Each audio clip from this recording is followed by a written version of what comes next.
आशुतोष, तुम समझ नहीं रहे हो। 1 महीना बहुत ज्यादा है गांव में रुकने के लिए। रिया, तुम कैसी बातें कर रही हो? ज्योति मेरी सगी बहन है। हम तो सिर्फ कुछ दिनों की छुट्टियां लेकर समय पर शादी में पहुंच रहे हैं। पर मोहन भैया और आशा भाभी ने तो ज्योति की शादी की सारी तैयारियां खुद से ही की हैं। दिख रहा है। पिछले महीने 2 लाख रुपए किसने बैंक अकाउंट से भेजे थे, बताना। रिया, आज के जमाने में 2 लाख रुपए कुछ भी नहीं है एक शादी के लिए। और ज्योति हम 2 भाइयों की इकलौती बहन है। उसके जेवर बनवाने के लिए मैंने थोड़ी मदद कर भी दी तो। अच्छा, अब सुनो, मैं टैक्सी लेने जा रहा हूँ, तुम रेडी रहना वरना बस छूट जाएगी। क्या मुसीबत है यार। सच में अब जाते ही सबसे पहले आशा भाभी का चेहरा देखने को मिलेगा, फिर माँ जी, उसके बाद ज्योति और गांव के इतने सारे रिश्तेदार। मुझे तो अभी से घबराहट शुरू हो रही है। रिया और आशुतोष दोनों शहर में रहते थे और बाकी परिवार गांव में रहता था। रिया को गांव के रहन सहन से नफरत थी। वो शुरू से ही शहर में रही थी, पर आशुतोष से लव मैरिज के बाद वो दूसरी बार गांव जा रही थी। रिया और आशुतोष गांव पहुंचते हैं। गांव में ज्योति की शादी की तैयारियां चल रही थी। रिया, पानी गर्म हो गया है, तुम नहा लो, मैं तुम्हारे लिए खाना ले आती हूँ। रिया भाभी, देखो ये साड़ी सगाई की फंक्शन में कैसी रहेगी। ये साड़ी आशा भाभी की पसंद की है। ओह नो, इतना डार्क कलर। ज्योति, आशा भाभी की पसंद बिल्कुल गांव वाली ही रहेगी। शादी करके शहर जा रही हो, इसलिए तुम्हें शहरी तरीके अपनाने होंगे। क्या करूँ भाभी, आप शहर में रहते हो, अब मुझे आशा भाभी की पसंद के ही कपड़े खरीदने पड़ते हैं। सोच तो मैं भी रही थी कि आपसे इस बारे में बात कर लूं। अरे तो इसमें परेशान होने की क्या बात है। मैं एक नई साड़ी लाई हूँ, बहुत स्मार्ट पीस है। मुझे पता था आशा भाभी ने तुम्हारे लिए ओल्ड फैशन की साड़ियां खरीदी होंगी, इसलिए मैंने तुम्हारे लिए ये पिंक शेड की साड़ी पहले ही खरीद ली थी। मैं अभी अटैची में से निकाल देती हूँ। रिया अटैची में से एक साड़ी निकालकर ज्योति को दे देती है। ज्योति आशा की दी हुई साड़ी को एक तरफ रख देती है। वाह रिया भाभी, ये साड़ी तो बहुत ही सुंदर है। मैं सगाई के फंक्शन में यही साड़ी पहनूंगी। आशा की आंखों में आंसू थे, पर वो उन्हें छुपा लेती है। रिया आशा की तरफ देखकर घमंड से मुस्कुरा रही थी। जितने दिन यहाँ हूँ, ठाठ से रहने का यही तरीका है। कोई काम धाम करना नहीं पड़ेगा। सारा दिन इस ज्योति को मक्खन लगाने में लगी रहूंगी। वैसे ठीक भी है, ये रीति रिवाज कौन संभाले। रिया ने शादी में होने वाली किसी भी तैयारी में हिस्सा नहीं लिया। वो सभी कामों से जी चुराती रही। रिया, आशा भाभी सब आने जाने वाले रिश्तेदारों के लिए नाश्ते पानी का इंतजाम कर रही हैं। तुम उनकी मदद क्यों नहीं कर रही हो? देख तो रहे हो आशुतोष, मैं ज्योति के लिए न्यू सैंडल सेलेक्ट कर रही थी। हाँ भैया, रिया भाभी मेरे साथ काम कर रही हैं। आशा भाभी को तो आदत है रोजाना इतने मेहमानों को संभालने की। आप चिंता मत करो, वो अकेली ही काफी है घर के काम करने के लिए। आशा बहू, जाकर तुम भी तैयार हो जाओ, फिर शाम को बारात आने का समय हो जाएगा। चाय पानी रिया बहू संभाल लेगी। माँ जी, रिया ज्योति के साथ है, वो उसकी तैयार होने में मदद कर रही है। जब से आई है कोई काम धंधा नहीं किया। जब देखो कमरे में फालतू कामों में लगी रहती है। तैयार करने वाली तो आई हुई है, इसने कौन सा तैयार करना है। ज्योति, ये तुम्हारे सैंडल मेरे कमरे में ही रखे थे। मैं दूसरे कामों में व्यस्त हो जाऊंगी, तुम्हें तैयार भी होना है। अपने पास ही रख लो, पहन लेना। भाभी, ये ओल्ड फैशन के सैंडल आप ही रखो। मैंने ज्योति को ऊंची हील वाली बढ़िया सैंडल दे दिए हैं। ज्योति की हाइट कम है, इन ऊंची हील वाले सैंडल में लंबी लगेगी। अब हमारी ननद शहर की होने वाली है। हाँ आशा भाभी, मैं यही सैंडल पहनूंगी, इनकी हील ऊंची है। आशा बेचारी क्या ही बोलती, वो सारे मेहमानों की देखभाल कर रही थी। पर मजाल है कि रिया ने एक बार भी आकर किसी काम में उसकी मदद की हो। बारात आने का समय हो रहा था, सब लोग तैयार हो चुके थे। रिया ज्योति को अकेला छोड़कर तैयार होने चली गई। आशा बहू, बारात आने का समय हो रहा है, ज्योति के पास कौन है? माँ जी, रिया ज्योति के पास बैठी है। माँ, बारात आ गई है। माँ जी, आप बुआ जी के साथ चलो, मैं आरती की थाली लेकर आती हूँ। सब लोग बारात के स्वागत में लग जाते हैं। कैसे देहाती लोग हैं, इतनी सस्ती पार्लर वाली बुलाई, मेरा तो पूरा मेकअप ही खराब कर दिया। अब जल्दी से ज्योति के कमरे में जाती हूँ। रिया वापस ज्योति के कमरे में जाती है। रिया, बारात आ गई है, ज्योति को तुम ले आओ, मैं आरती की थाली लेकर जा रही हूँ। बड़ी आई मेरे ऊपर हुक्म चलाने वाली, कितनी चालाक है। खुद आरती की थाली लेकर दरवाजे पर खड़ी हो जाएंगी और इस महारानी को लाने की ड्यूटी मुझे दे रही है। ज्योति, मैं सोच रही थी तुम्हारे ससुराल वाले शहर के हैं और भाभी गांव की है, उन्हें शहरी तौर तरीके पता नहीं है, इसलिए बारात के स्वागत के लिए मैं चली जाती हूँ। भाभी तुम्हें ले आएंगी, मेरे जाने से उन लोगों पर अच्छा इंप्रेशन पड़ेगा। हाँ, ये ठीक रहेगा। आशा भाभी, आप ये आरती की थाली रिया भाभी को दे दो। पर अरे दो न भाभी, इसमें इतना झिझकने की क्या बात है। रिया आशा के हाथ से आरती की थाली झपट लेती है और बारात के स्वागत के लिए चली जाती है। रिया बहू, आशा कहाँ है? वो नहीं दिख रही। माँ जी, वो आशा भाभी कह रही थी कि उनको शहर के तौर तरीके नहीं आते, इसलिए उन्होंने मुझे भेज दिया। वैसे वो ज्योति को लेकर आ जाएंगी।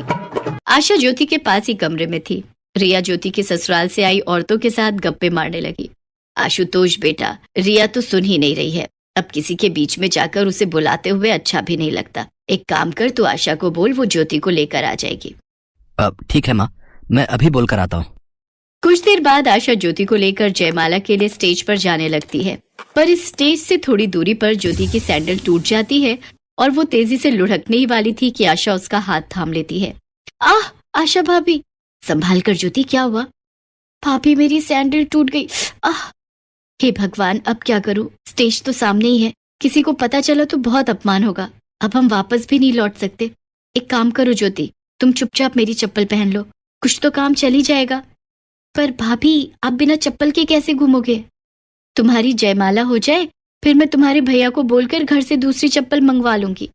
आशा, ज्योति के लिए सैंडल तो तुम खरीद कर लाई थी ना, तो फिर ये टूटे कैसे? इतने कच्चे सैंडल, अभी कोई देख लेता, ज्योति गिर जाती तो क्या होता? सारी बिरादरी में बदनामी हो जाती। कम से कम मजबूत चप्पल तो खरीद कर ला सकती थी। तुम तो समझदार हो, तुमसे ऐसी उम्मीद नहीं थी आशा बहू। मैंने ज्योति की शादी की खरीदारी का काम तुम्हें सौंपा हुआ था, तुम इतनी बड़ी गलती कैसे कर सकती हो? तभी वहां पर रिया आ जाती है। वो सब सुन रही थी। आशा रिया की तरफ देखती है। माँ जी, पता नहीं, मैं तो अच्छी दुकान से ही खरीद कर लाई थी, पर ये सैंडल कैसे टूट गए मुझे समझ नहीं आ रहा। मुझे माफ कर दीजिए माँ जी। आशा भाभी, पर ये सैंडल तो... अच्छा, अब ये सब कुछ छोड़ो, सामने स्टेज पर सब देख रहे हैं, तुम दोनों ज्योति को स्टेज पर लेकर चलो। रिया बहुत शर्मिंदा थी, उसके कारण आज ज्योति की इंसल्ट हो सकती थी, पर आशा ने सब कुछ संभाल लिया। जयमाला के समय आशा ने पैरों में चप्पल नहीं पहनी हुई थी, पर साड़ी लंबी होने के कारण उसके पैर छुप गए, इसलिए किसी को इस बात का पता नहीं चला। कुछ देर बाद मोहन घर से दूसरी चप्पल ले आता है और आशा वो चप्पल पहन लेती है। धूमधाम से ज्योति की शादी हो जाती है और सब ज्योति को खुशी खुशी विदा करते हैं। आशा भाभी, मैंने अगर कोई भी गलती की हो तो मुझे माफ कर देना। आप मेरी बहुत प्यारी भाभी हो। रिया भाभी, आशा भाभी बहुत अच्छी है। उन्होंने एक माँ की तरह मेरा हमेशा ख्याल रखा है। कभी कभी माँ मुझे डांट देती है, पर आशा भाभी ने मुझे बहुत लाड प्यार दिया है। ससुराल जाकर मैं आशा भाभी को बहुत याद करूंगी। और रिया भाभी, आप भी बहुत अच्छे हो। आप मेरे लिए कितना सोचते हो। आपने इन शादी के कुछ दिनों में मेरा बहुत ख्याल रखा, उसके लिए दिल से शुक्रिया रिया भाभी। कितना बड़ा दिल है इन सबका। आशा भाभी चाहती तो सारी सच्चाई माँ जी और मोहन भैया, आशुतोष सबको बता सकती थी, पर उन्होंने कुछ भी नहीं बोला। सारा इल्जाम अपने ऊपर ले लिया। और ज्योति को देखो, उसने भी मेरी इस बात को दिल पर नहीं लिया। रिया ज्योति के गले लग जाती है। अगले दिन रिया आशा के कमरे में जाती है और उससे लिपट कर माफी मांगती है। कुछ दिन बाद सबके साथ हंसी खुशी रहकर रिया और आशुतोष वापस शहर आ जाते हैं, पर अब अपने जेठानी और परिवार के लोगों के प्रति रिया के मन में कोई बैर भावना नहीं थी।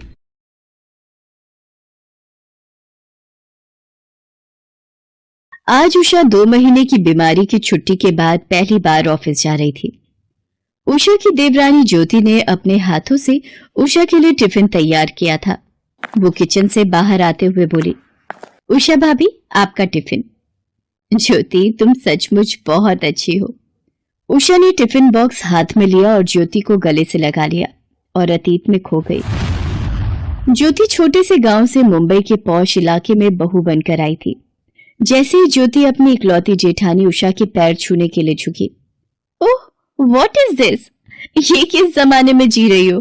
गंवार कहीं की, आजकल कोई पैर छूता है क्या? आजकल तो हाय हेलो और हक करने का जमाना है। लगता है ये लड़की एजुकेटेड भी नहीं है। जीती रहो ज्योति बहू। उषा, इतना भी क्या गुस्सा? तुम जेठानी हो, अपनी देवरानी को कम से कम आशीर्वाद तो दे देती। आपके लाडले की पसंद है, मेरी नहीं। मैं तो ऐसी देवरानी बिल्कुल भी नहीं चाहती थी जिसे... बस करो उषा बहू, नई बहू से कुछ तो प्रेम भावना रखो। मिन्नी अगर आ जाती तो फिर देखते जान छिड़क देती, पलके बिछा देती अपनी देवरानी के लिए। उषा पैर पटकती हुई कमरे में चली जाती है। उषा चाहती थी कि उसके देवर राहुल की शादी उसके मामा की इकलौती बेटी मिनी से हो जाए, पर राहुल नहीं माना। मिनी हाई फाई सोसाइटी की थी, परंतु जब राहुल ने सीधी सादी गांव की लड़की ज्योति से शादी कर ली तो उषा जल भुन कर रह गई। उषा एक सरकारी बैंक में नौकरी करती थी, सो वो हमेशा अपना टिफिन खुद बनाकर सुबह 9 बजे अपनी स्कूटी से बैंक चली जाती थी और शाम को 5 बजे के आसपास लौटती थी। उषा ज्योति से इस कदर नाराज थी कि वो उसके हाथ की चाय तक नहीं पीती थी। उषा भाभी, ये मैंने भिंडी की सब्जी बनाई थी, अगर आप कहते तो मैं गरम गरम रोटी सेक कर आपका टिफिन पैक कर दूं। कोई जरूरत नहीं है मेरे लिए खाना बनाने की। भगवान ने मुझे हाथ दिए हैं कि मैं अपना खाना खुद बना लूंगी। मेरे ऑफिस जाने के बाद जिसका मर्जी बनाती रहना। तुम्हें क्या होता जा रहा है उषा? इस तरह से बात करते हैं क्या? तुम अगर हमारे बीच में नहीं बोलो तो ही अच्छा है। तुम्हारे ऑफिस के कपड़े निकाल कर रख दिए हैं, मैं जा रही हूँ। सुशीला, ये उषा बहू का इस तरह से ज्योति बहू के साथ व्यवहार ठीक नहीं है। ज्योति, मैं जानती हूँ बहू, उषा बहू का बर्ताव तुम्हारे साथ अच्छा नहीं है। वो मुंबई शहर की पली बढ़ी है, शुरू से मॉडर्न सोसाइटी में रही है, इसलिए उसका स्वभाव शुरू से ऐसा है। हम भी उसे ज्यादा कुछ नहीं कहते हैं, उसके जो जी में आए वो करती है। लेकिन तुम चिंता मत करो, वक्त के साथ सब ठीक हो जाएगा। उषा के तेज तर्रार स्वभाव से उसके सास ससुर भली भांति परिचित थे, सो वे हमेशा खामोशी रहते थे। एक शाम तो उषा ने हद ही कर दी। अरे आना, गर्मा गर्म अदरक वाली चाय पीकर जाना। नमस्ते मीनल दीदी।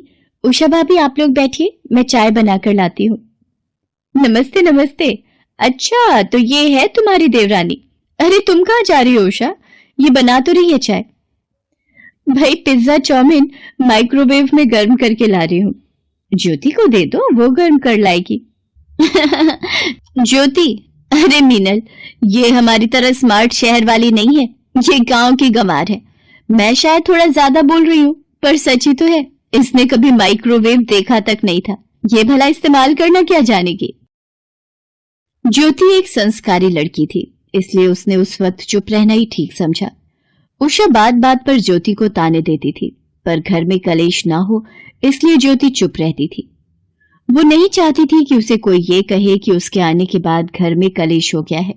पर एक शाम नौकरी से लौटते वक्त किसी टेम्पो ने उषा की स्कूटी को पीछे से जोर से टक्कर मार दी और किसी भले व्यक्ति ने अपनी कार से उषा को नजदीक के अस्पताल में पहुंचाया। जी, आप राकेश बोल रहे हैं? आपकी पत्नी के आधार कार्ड से आपका नाम और पता मिला है। आपकी पत्नी उषा जी का एक्सीडेंट हो गया है, आप जल्दी से हॉस्पिटल आ जाइए। माँ उषा। क्या हुआ राकेश? बेटा कुछ तो बोलो, क्या हुआ भैया? भाभी ठीक तो है? ज्योति, माँ उषा का एक्सीडेंट हो गया है, हमें अस्पताल पहुंचना है। ज्योति, मैं गाड़ी निकालता हूँ, तुम्हें मेरे और भैया के साथ चलो। सब लोग अस्पताल पहुंचते हैं। घबराने की कोई बात नहीं है, उषा जी इस वक्त आईसीयू में है, वो अभी बेहोशी की अवस्था में है, कुछ देर में उन्हें होश आ जाएगा। हेलमेट की वजह से उनके सर में कोई चोट तो नहीं आई, मगर उनके हाथ और पैर में गहरी चोट लगी है, फ्रैक्चर भी हो सकता है। कुछ ही देर में उषा को होश आ गया। डॉक्टर, अब भाभी कैसी हैं? मैंने एक्सरे रिपोर्ट देख ली है, उषा जी के दाएं हाथ और बाएं पैर में फ्रैक्चर है, उन्हें करीब 1 सप्ताह अस्पताल में रहना पड़ेगा। उषा, अब कैसा महसूस हो रहा है? दर्द बहुत है राकेश, पता नहीं वो टेम्पो वाला कैसे पीछे से। अरे मेरी प्यारी भाभी, चिंता करने की कोई जरूरत नहीं है, कुछ ही दिनों में आप बिल्कुल अच्छी हो जाओगी। राहुल सही कह रहे हैं भाभी, देखना आप बहुत जल्दी ठीक हो जाओगे। ज्योति अस्पताल में दिन रात उषा की सेवा में लगी रही। उषा उसे अपनी देखभाल करते देख रही थी। 2 सप्ताह के बाद उषा को अस्पताल से छुट्टी मिली और वो घर पर आई।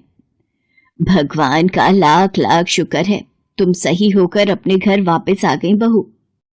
जीती रहो बहू, भगवान तुम्हें हर मुसीबत से बचाए। उषा के हाथ और पैर पर प्लास्टर था। ज्योति ने उषा से कहा, भाभी अब आप अपने लिए पानी का गिलास तक नहीं भरोगी, डॉक्टर ने वैसे भी आपको पूरे 2 महीने आराम करने की सलाह दी है, फिर आपके एक हाथ और एक पैर पर प्लास्टर चढ़ा है, इसलिए आपको अब आराम की सख्त जरूरत है। आज से आप मुझे कोई भी और किसी भी प्रकार का काम करने के लिए कहने में कोई संकोच नहीं करोगी, ऐसा मुझसे वादा करो। ज्योति, मुझे माफ कर देना, मैंने तुम्हें ना जाने क्या क्या कहा और तुम्हें बेवजह परेशान भी बहुत किया। तुम पिछले 2 सप्ताह से सब कुछ भुलाकर मेरी सेवा में समर्पित हो गई। इतनी सेवा तो कोई अपना भी नहीं करेगा। तुम्हें इस घर में आए अभी 6 महीने ही हुए हैं, पर तुमने अपनी मृदुल वाणी और विनय भाव से हम सबका दिल जीत लिया। मुझे राहुल की पसंद पर गर्व है। ज्योति, तुमने तो हम सबका दिल जीत लिया। मेरी प्यारी देवरानी, मुझे माफ कर दो। उषा भाभी, आप बड़ी बहन के समान हैं, जिसे अपनी छोटी बहन को डांटने और फटकारने का हक तो होता है ना। फिर भला मुझे बुरा क्यों लगेगा? आप माफी की बात करके मुझे शर्मिंदा ना करें। ज्योति ने अपनी जेठानी उषा को गले से लगा लिया। अरे भाई, देवरानी और जेठानी का प्यार हो चुका हो तो मुझे और राहुल को जोर की भूख लगी है। सचमुच भैया, बहुत जोरों की भूख लगी है। आज मेरे सब बच्चों के लिए मैंने खाना बनाया है, जल्दी से आ जाओ। माँ जी, आप इन सबको खाना परोसिए, मैं उषा भाभी के लिए सब्जियों का सूप बनाकर लाती हूँ। ये लो भाभी, गरम गरम सूप थोड़ा और पी लो, बस 1 चम्मच और। बस और नहीं, मेरा पेट भर गया। अरे भाभी, आप कहाँ खो गई हो? अब तो मेरा हाथ छोड़ो ना, आपने कब से इसे कसकर पकड़ रखा है। आपको बैंक जाने में देर हो रही है, टिफिन तो मेरे हाथ में ही है, फिर आपका पेट कैसे भर गया? ओह सॉरी ज्योति, मैं तो अतीत में पहुंच गई थी। थैंक यू मेरी प्यारी देवरानी, मेरा इतना ध्यान रखने के लिए। मेरी प्यारी जेठानी जी के लिए तो जान भी हाजिर है। बाय, ध्यान से जाना। और उषा फिर एक बार ठीक होकर अपने पति राकेश के साथ ऑफिस के लिए निकल पड़ती है। लेकिन उसकी आंखों में आज अपनी देवरानी ज्योति के लिए जो सम्मान था